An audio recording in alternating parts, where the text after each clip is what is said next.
there have been moments of cautious optimism. At the moment, I don't sense any optimism that we're getting closer to ending this terrible tragedy. I mentioned energy destruction. As winter has started, we are particularly worried about the winter. And the big worry is people potentially getting stuck in high-rise buildings in cities. I think we're doing quite well in terms of what we call winterization support as a humanitarian community, including the UN, reaching vulnerable people in rural areas. We are worried about the nightmare scenario of continued energy destruction and the recovery not holding pace with that destruction, and in the middle of a harsh winter, people getting stuck in cities, in high-rise buildings.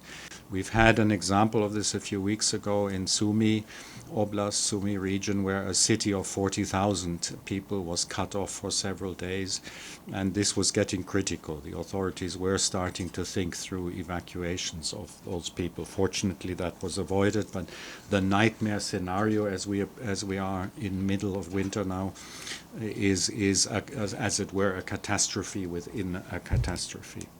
I've been in Ukraine a year and a half now. What has fascinated me, if that's an appropriate expression, is that while there's this horror of war, while the focus and a lot of my time goes into humanitarian coordination, development and recovery work goes on.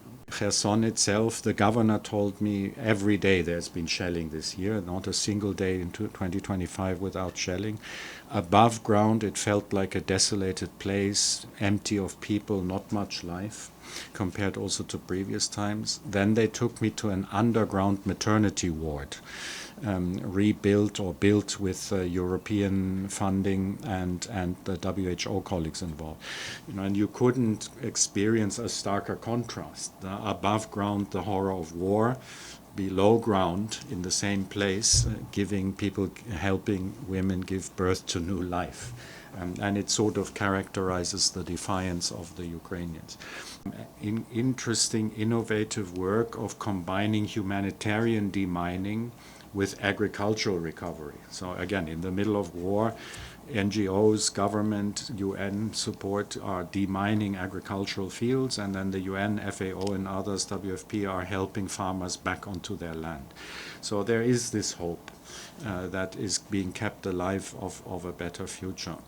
Having said that, I think it's also important that we don't romanticize resilience. We speak a lot about Ukraine as an example of resilience, and it certainly is, and I hope the 2-3 examples I've given illustrate that. But of course, in year 4, the population is getting weary and war-tired, and we will have to see how that plays out. There remain red lines in terms of the future, such as giving up territory or elections in wartime, but people are getting tired, and that will influence whatever the receptance to whatever deal might come out in the future. Final point, it's also increasingly a technological war. What really, when you go to the front line, there's of course a traditional ground war, if I may call it that, shelling and so on, but the drone war is the technological developments are incredible. I'm not a military expert, but it leads to different things, like the last time I went to Donetsk Oblast 10 days ago or so, we drove through kilometers of the road being covered by fish nets, basically, because that apparently avoids drones with cameras being as effective as they could be. But people I spoke to on the ground, so humanitarian, we work with almost more than 400 NGOs implementing the actual services on the ground, many of them Ukrainian, and that's what they talk about. Their biggest worry, the biggest threat to their work is drone attacks, targeting them very directly.